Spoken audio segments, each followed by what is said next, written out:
আমাদের কারোরই দুঃখে থাকতে ভালো লাগে না। সবাই আমরা আনন্দের দিন যাপন করতে চাই, কিন্তু সেটা কিছুতেই হয়ে ওঠে না। কেমন যেন একটা দুঃখে ভরে ওঠে মন। আসুন ভগবান গৌতম বুদ্ধের এই গল্পটি আমরা শুনি। আর এই গল্পটি শুনলে দুঃখ বলে কোনো বস্তু আপনাকে স্পর্শ করতে পারবে না। ভগবান বুদ্ধ গ্রাম থেকে গ্রাম, শহর থেকে শহর তার শিষ্যদের সঙ্গে নিয়ে শিক্ষা প্রচার করতেন। তখন গ্রীষ্মকাল। শিষ্যদের নিয়ে হাঁটতে হাঁটতে মধ্য দুপুরে একটা সবুজ অরণ্যে এসে পৌঁছালেন। অরণ্যের প্রকৃতি ছিল ভীষণ মনোরম। দুই দিকে বড় বড় নাম না জানা বৃক্ষ, তার মাঝখান দিয়ে সরু পথ। আর এই জঙ্গলের পরেই তাদের গন্তব্যস্থল। কিন্তু যেহেতু অসম্ভব গরম, তাই হাঁটতে হাঁটতে গৌতম বুদ্ধের শিষ্যরা ভীষণ ক্লান্ত হয়ে পড়েছিলেন। তাই একজন শিষ্য ভগবান বুদ্ধকে বললেন, প্রভু, আমরা এই অরণ্যের কিছুটা বিশ্রাম করে নিই, তারপর আবার হাঁটতে শুরু করব। গৌতম বুদ্ধ বললেন, তাহলে এই অরণ্যে একটু বিশ্রাম করো, তার সাথে দুপুরের ভোজনও সেরে নাও। শিষ্যরা সেই বড় বড় বৃক্ষের নিচে বসে তাদের ভোজন সারতে লাগলেন আর অরণ্যের সৌন্দর্য উপভোগ করতে থাকেন। ভোজন শেষ করে একজন শিষ্য বুদ্ধকে বললেন, প্রভু, আমার মনে একটা প্রশ্ন আছে, আমি কি আপনাকে জিজ্ঞাসা করতে পারি? শিষ্যটি বললেন, প্রভু, আপনার মুখে সর্বদা একটা উজ্জ্বল হাসি বিরাজ করে, যে হাসি আমাদের সকলকে ভেতর থেকে আনন্দ দেয়। আপনার মুখের উজ্জ্বল আভা আমাদের শান্তি প্রদান করে। গুরুদেব, আপনার শিষ্যত্ব গ্রহণ করার আগে আমার জীবনটা ছিল দুঃখময়, তাই আমি আপনার শিষ্যত্ব গ্রহণ করেছি। কিন্তু আমার কাছে এখনো পরিষ্কার হয়নি যে মানুষের জীবনে দুঃখটা কেন আসে, দুঃখটা আসলে কি?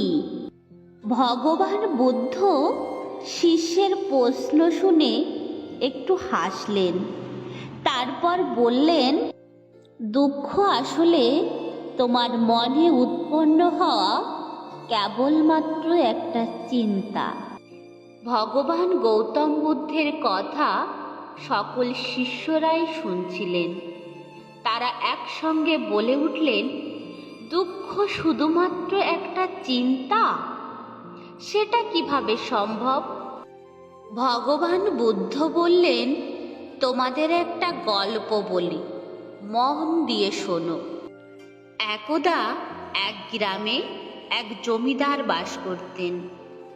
তার একজন সবচেয়ে পুরানো ও বিশ্বস্ত ভৃত্য ছিল, যে ভীষণ সহজ সরল ও সাধাসিধে মানুষ ছিল।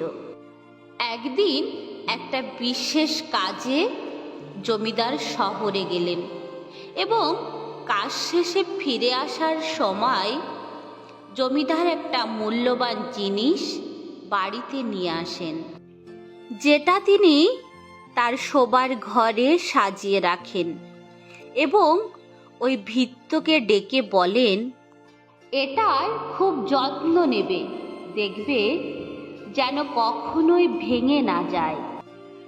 ভৃত্যটি বলে, জমিদার বাবু, আপনি কোনো চিন্তা করবেন না, আমি এই মূল্যবান জিনিসটির বিশেষ যত্ন করব।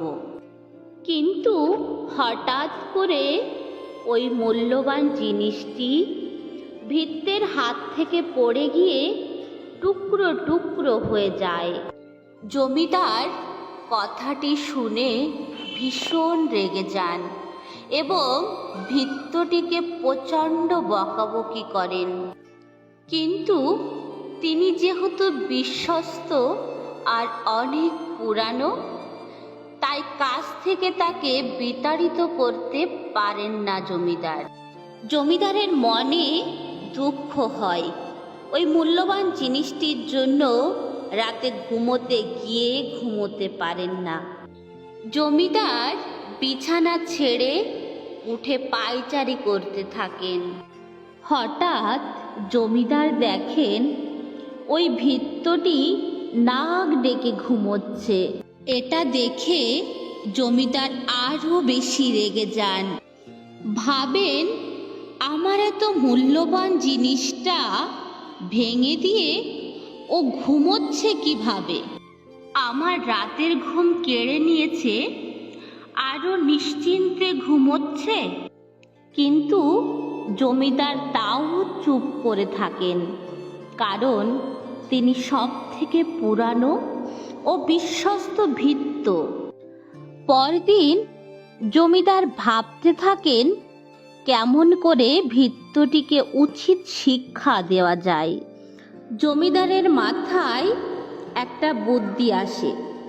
জমিদার ভৃত্যকে ডেকে বলেন, তুমি কাল যে মূল্যবান জিনিসটা ভেঙে ফেলেছ, আমি সেটা তোমাকে উপহার দেব বলেই শহর থেকে এনেছিলাম। কিন্তু এখন আর কি করা যাবে, তুমি তো নিজের হাতেই ভেঙে ফেলেছ। ভৃত্যটি বিস্মিত হয়ে ভাবতে থাকে, এ মা, আমি কি মারাত্মক ভুল কাজটি করে ফেলেছি। এত মূল্যবান জিনিস আমাকে দেবে বলে এনেছিলেন, আর আমি নিজে হাতে ভেঙে ফেললাম। দুঃখে কাতর হয়ে পড়ে ভৃত্য। সেই রাতে একটু ঘুমোতে পারে না ভৃত্যটি। সারাক্ষণ ওই জিনিসটির কথাই ভেবে চলেছে, আর শুধু অনুশোচনা হচ্ছে। যে অনুশোচনা থেকে দুঃখের উৎপত্তি হচ্ছে। দুঃখে তার মন ভারাক্রান্ত হয়ে থাকছে। ভৃত্যটি যখন মূল্যবান জিনিসটা ভেঙে ফেলেছিলেন, তখন কিন্তু তার এক ফোঁটাও দুঃখ বা অনুশোচনা হয়নি, কারণ তখন ভৃত্যটি জমিদারের জিনিস ভেঙেছিলেন। যখন ভৃত্যটি জানল যে মূল্যবান জিনিসটি তার ছিল, ঠিক তখন থেকে ভৃত্যের মনে অনুশোচনার দুঃখ জন্ম হলো। এইটুকু বলে গৌতম বুদ্ধ তার শিষ্যদের বললেন, তাহলে দেখলে তো, দুঃখ কেবল একটি চিন্তা মাত্র।